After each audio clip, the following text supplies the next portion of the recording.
corners of my mind start racing. Things that should be kept in the basement. Spend my time trying to erase them. But when you hold me in the fantasy, it's so convincing. I shouldn't think the things I'm thinking, but now I've gone and let them sink in. The more that I push them away, the more that you're stuck in my brain, the more I mentally undress like in a phase. I get dirty thoughts about you. They get worse when I'm without you. Does that mean that I'm going to hell? Or are you thinking them as well? I get dirty thoughts about you.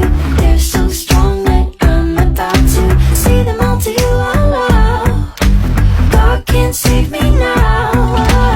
I'm frustrated. Do you really look good naked?